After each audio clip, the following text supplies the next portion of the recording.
आयुष्याच्या संध्याकाळी वळून मागे बघता, आयुष्याच्या संध्याकाळी वळून मागे बघता जाणवते सुटले क्षण काही जगणे जगता जगता. माझी पहिले जी लग्नाच्या आधी जी परिस्थिती होती तेवढी खास नव्हती.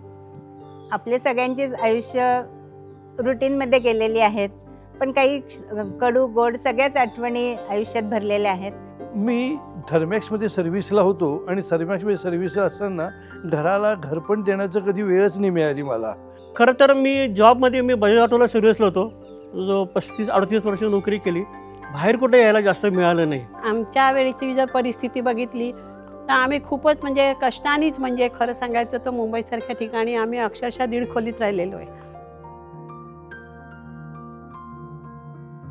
अजून आहे संधी हाती, अजून आहे वेळ,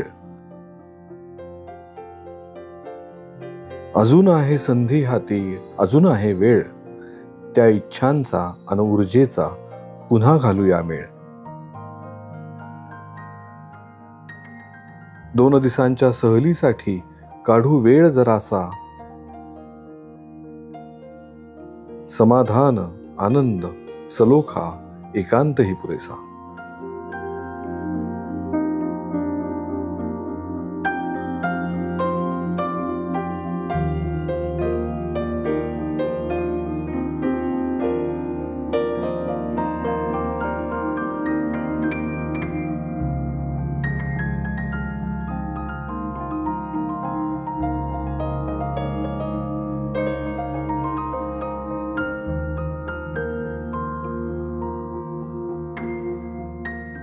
नकोच चिंता नको द्विधा अन नको काळजी कसली,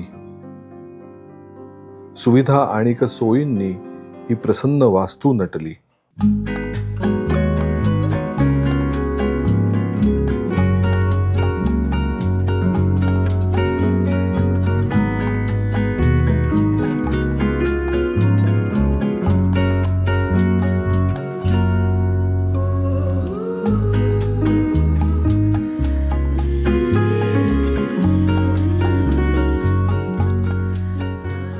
ज्येष्ठ नागरिकांना ज्येष्ठ झाल्यानंतरही नवरा बायकोला असं वाटत असतं की आपण कुठेतरी दोघेच फिरायला जायला पाहिजे. असं काहीतरी करायला लागेल ज्याला ज्येष्ठांचं सिनियर सिटीजनचं रिसॉर्ट म्हटलं आणि भोगावलं सुरू झालं निसर्ग छाया नावाने. 2 दिवस राहणं मोफत, फक्त जेवणाचे पैसे द्यायचे. आता तर बस घेतली, जाणं येणं पण फ्री, दिवसभराचे इव्हेंट फ्री, दिवसभराचे अनेक प्रकारचे खेळ, कॅरम, चेसबोर्ड पासून सगळ्या गोष्टी फ्री. यात करता करता गेल्या वर्षभरामध्ये 10,000 ज्येष्ठ नागरिक 1 दिवस 2 दिवस 1 दिवसाची सहल, 4 तासाची सहल, वाढदिवस साजरा करायचा असे राहून गेले. माननीय चंद्रकांत दादा पाटील यांच्या संकल्पनेतनं हा उपक्रम आपण इथे चालवतो. 1-1.5 वर्षापूर्वीची गोष्ट आहे साधारण. तेव्हा दादांनी एका कार्यक्रमामध्ये सांगितलं होतं की कोल्हापूरला कागलजवळ असं त्यांचं एक केंद्र आहे जिथे ज्येष्ठ नागरिकांसाठी खास राहण्याची आणि विरंगुळाचं एक स्थान त्यांनी केलं होतं. आणि पुण्यात जेव्हा ते निवडून आले तर त्यांची अशी इच्छा होती की पुण्यात सुद्धा ज्येष्ठ नागरिकांसाठी काहीतरी असा सिमिलर उपक्रम चालू करावा.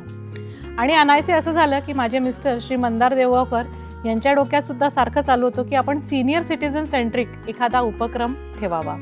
आणि अनायसे ते दोन्ही विचार एकत्र आले आणि ही प्रॉपर्टी आमची होती. आणि दादासमोरची जी दुसरी निसर्ग छायाची बिल्डिंग आहे म्हणजे सॉन्टेरा स्टुडिओज, त्याच्या इनॉग्रेशनला आले होते. आणि असं बोलणं झालं की या बिल्डिंगमध्ये आपण तो उपक्रम चालू करून बघूया का. आणि आनंदाची गोष्ट अशी आहे की इतक्या फास्ट डिसिजन होऊन फास्ट ते उपक्रम चालू झाला.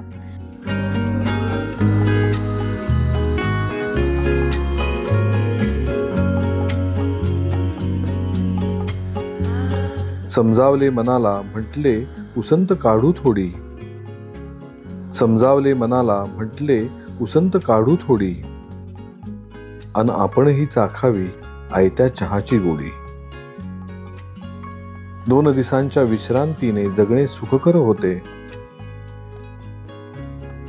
2 दिवसांच्या विश्रांतीने जगणे सुखकर होते.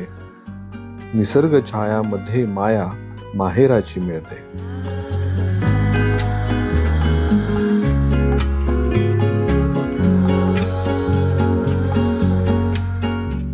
माहेरला जाताना मुलींची किंवा स्त्रियांची संकल्पना असते की तिथे गेल्यावर मला पाण्याचा ग्लास किंवा कब्बशी सुद्धा विसरायला लागू नये, स्वयंपाक तर नकोच नको. आणि ती सगळी स्वप्न इथे निसर्ग छायात पूर्ण होतात.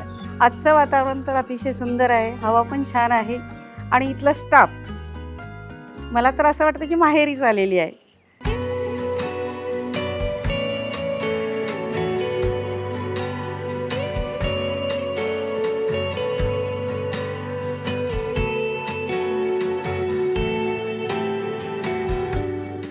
स्वप्ने होती डोळ्यांमध्ये तीच पुन्हा पाहूया, निसटून गेले आनंदी क्षण चला पुन्हा वेचूया.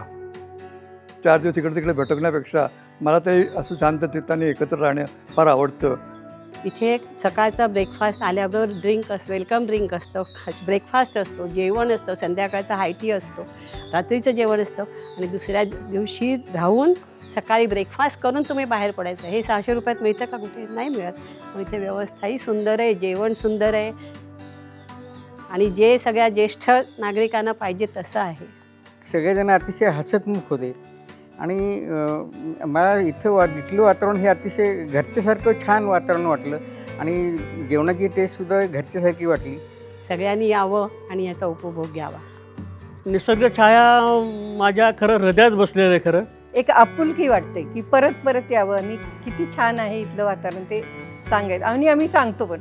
आणि मी त्यांना हे सांगेन की आपण इथं नेहमीच येत जाऊ आणि फक्त आपण दोघांना नाही तर आपल्या मित्रमैत्रिणींना सुद्धा घेऊन यायला.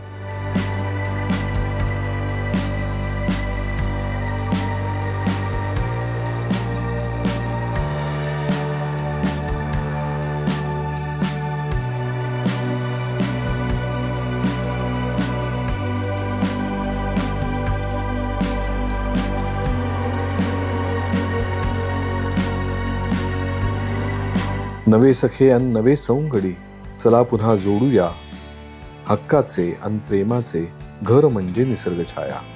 हक्काचे अन प्रेमाचे घर म्हणजे निसर्ग छाया. निसर्ग छाया हे सिनियर सिटीजनचं रिसॉर्ट आहे, हे काही वृद्धाश्रम नाही. त्यामुळे तुम्हा सर्व ज्येष्ठ नागरिकांना आमचं मनापासून विनंती आहे की एकदा तरी इथे येऊन तुम्ही नक्की इथला अनुभव घ्यावा आणि तुमचे आशीर्वाद असेच आम्हाला लाभू द्या.